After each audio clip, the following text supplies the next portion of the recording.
Bonjour à tous et bienvenue sur la vidéo de la paracha de la semaine. Cette semaine, la paracha Miketz qui tombe souvent pendant Hanouka, mais qui cette année tombera après Hanouka. La paracha Miketz qui va donc nous parler des rêves de Pharaon et de l'accomplissement des rêves de Yosef, qu'on a vu la semaine dernière, et la suprématie de Yosef sur l'Égypte, comment Yosef va devenir vice-roi d'Égypte et comment il va prendre le contrôle de l'Égypte. La paracha commence donc par les deux rêves de Pharaon. Tout d'abord, Pharaon va rêver qu'il y a 7 vaches grasses qui sortent du Nil avec 7 vaches maigres, côte à côte, et que les 7 vaches maigres vont manger les 7 vaches grasses sans pour autant prendre du poids. Ensuite, il va rêver qu'il y a 7 beaux épis de blé avec 7 épis tout flétris, et pareil, les 7 épis flétris vont manger les 7 beaux épis sans en être rêvé. Deux rêves donc. Pharaon va être très perturbé par ses rêves et va vouloir les interpréter. Beaucoup vont lui donner des interprétations, notamment on va lui dire c'est cette fille tu vas faire naître, cette fille tu enterres, comme ça me dit Rachi, mais ça ne va pas le satisfaire. Et tout d'un coup, le maître échanson se souvient que Yosef lui avait interprété des rêves lorsqu'il était en prison, on a vu ça aussi la semaine dernière, et il dit à Pharaon qu'il a la personne qu'il faut pour interpréter les rêves, et Pharaon décide de faire sortir Yosef qui se trouvait donc encore en prison. On fait donc sortir Yosef, deuxième montée, qui se présente devant Pharaon et qui raconte, Pharaon va raconter ses rêves à Yosef. Et Yosef va lui dire c'est simple, les deux rêves sont un seul rêve en réalité, c'est il y a maintenant 7 années où Dieu met l'abondance, et suite à cette année d'abondance, il y aura 7 années de famine qui seront tellement grandes que les années d'abondance vont être oubliées. Et Yosef va commencer à donner des conseils à Pharaon, ce qui est étonnant parce que Pharaon, finalement, il ne lui a pas demandé de conseils, il lui a demandé d'interpréter les rêves. Mais on va voir que c'est important. Et en réalité, Yosef va lui dire, voilà, il faut, pendant ces 7 années d'abondance, stocker. Et de cette manière-là, on pourra avoir ce qu'il faut pendant les 7 années de famine. Ce qui est intéressant, c'est que Pharaon, dans son rêve, il voit les 7 vaches grasses côte à côte avec les 7 vaches maigres.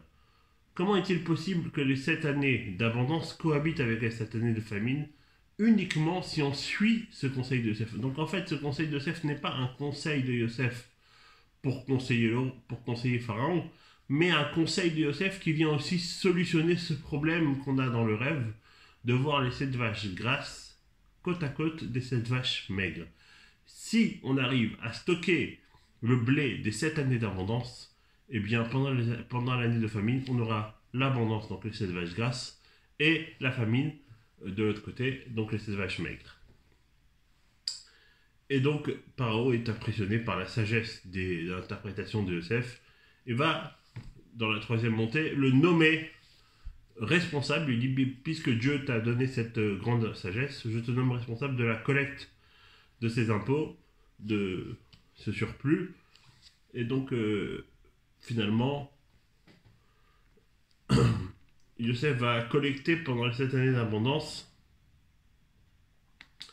tout le surplus de grains.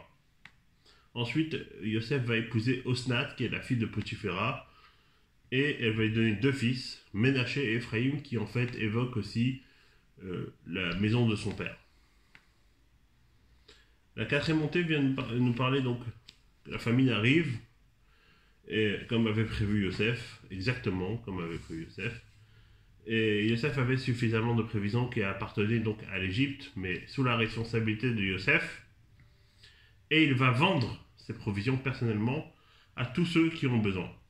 Pendant un temps, il va réussir à vendre. Et plus ça va aller, plus les gens vont donner d'autres moyens que financiers, c'est-à-dire leur maison, hypothéquer leur maison, etc. pour manger.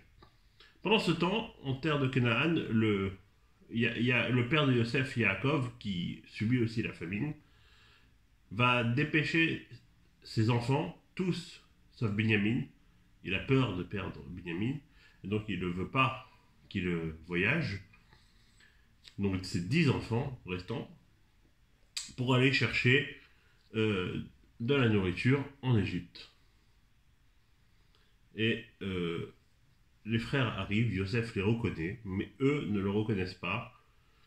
Et alors, quand ils vont essayer de vouloir acheter de la nourriture, Yosef va les accuser durement de vouloir d'être des espions et d'être là pour vouloir la perte du pays.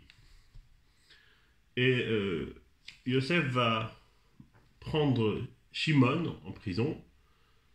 Et le troisième jour, à part Shimon, il va le garder en otage et il va dire que tout le reste des frères va pouvoir rentrer chez eux.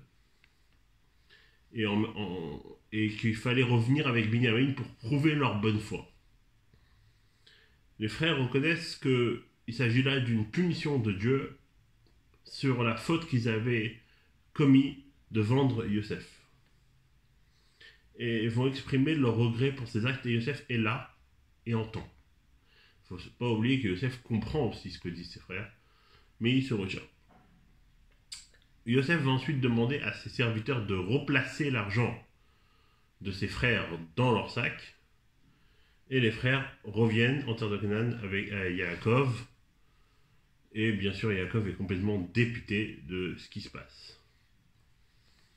Et il va vouloir qu'ils redescendent, mais comme Yosef leur avait dit, si Binyamin n'est pas là, c'est pas possible, et Yaakov ne veut pas envoyer Binyamin parce qu'il a trop peur de le perdre, et donc on a Yehuda qui va se porter garant sur la vie de Binyamin. Et ça, c'est une notion très intéressante. Quand Israël Arevim Zelazé, on a aussi la notion ici que tout Israël est garant l'un pour l'autre. C'est pas chacun pour soi. On est tous unis. Et suite à ça, Yaakov va accepter et va envoyer ses enfants en Égypte. Les frères arrivent donc la deuxième fois en Égypte. Et cette fois-ci, ils avaient pris le soin de prendre avec eux de l'argent, déjà, qu'ils avaient trouvé dans leur sac, puisque Yosef avait replacé l'argent dans leur sac qu'ils avaient trouvé. Ils ont repris cet argent en se disant que c'était une erreur. Et en plus, ils ont amené des petits cadeaux. Yosef va charger son serviteur de faire amener ses frères pour manger le repas du midi chez lui. Et donc les frères vont être amenés à la maison de Yosef. Ils vont tous au début penser que c'est à cause de l'argent. Mais Yosef va les rassurer, va leur dire ne vous inquiétez pas, j'ai eu votre argent, Dieu vous a remboursé. Yosef arrive et va faire asseoir les frères, c'est intéressant, dans l'ordre de grandeur. Et les frères vont être étonnés, mais sans plus. Et en voyant son frère Binyamin, Yosef va être envahi par une très grande émotion qu'il a du mal à cacher et va faire une bénédiction exceptionnelle à Binyamin. Ensuite, les frères donc, vont profiter d'un festin. Yosef va leur offrir des cadeaux également et il va donner un cadeau à Binyamin qui va être 5 fois supérieur à ce qu'il a donné aux autres. Au petit matin, les frères vont s'en aller, mais avant, Yosef avait pris le soin de remettre leur argent dans leur sac et de cacher une coupe en argent dans le sac de Binyamin. Il laisse partir les frères partent, et là il demande à son serviteur de les rattraper et de les ramener en disant qu'ils avaient volé quelque chose. Eux disent regardez, de notre bonne foi, on est venu avec l'argent, etc. Comment on peut vous voler quelque chose? Et là, devant les frères, Yosef vide les sacs et trouve donc dans le sac de Binyamin le fameux verre caché. Et les frères sont prêts à se dire écoute, il faut pas Binyamin, il faut pas toucher. Ils savent très bien la sensibilité que Yaakov aura si Binyamin est placé en prison.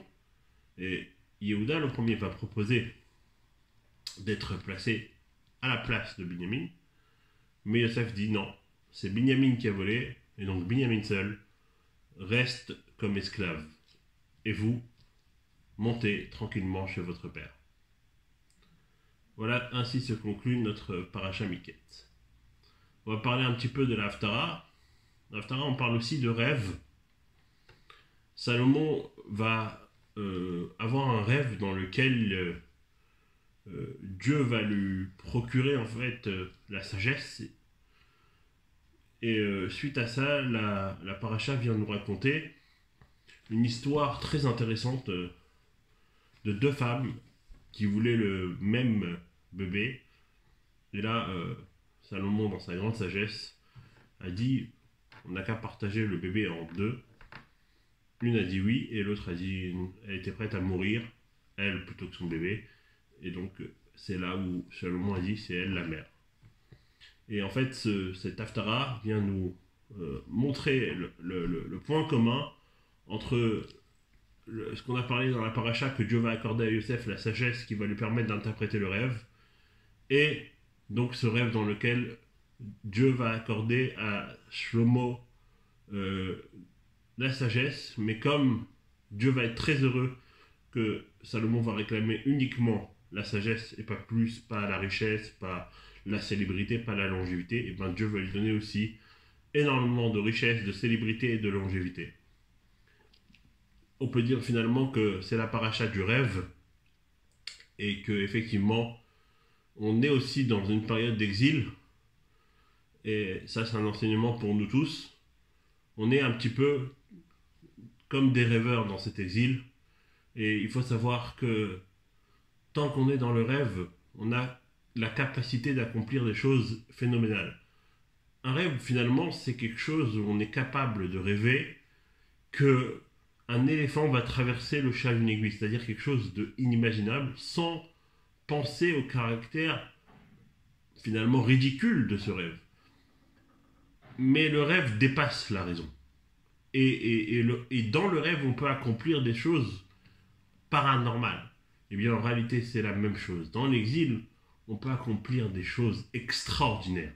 Et dans les derniers moments de l'exil dans lesquels on se trouve, dans cette pénombre particulière, éclairons encore plus et faisons en sorte que nos rêves deviennent des réalités et qu'on puisse accueillir très prochainement Mashiach. Amen. Shabbat Shalom à tous et Chanukah Sameach.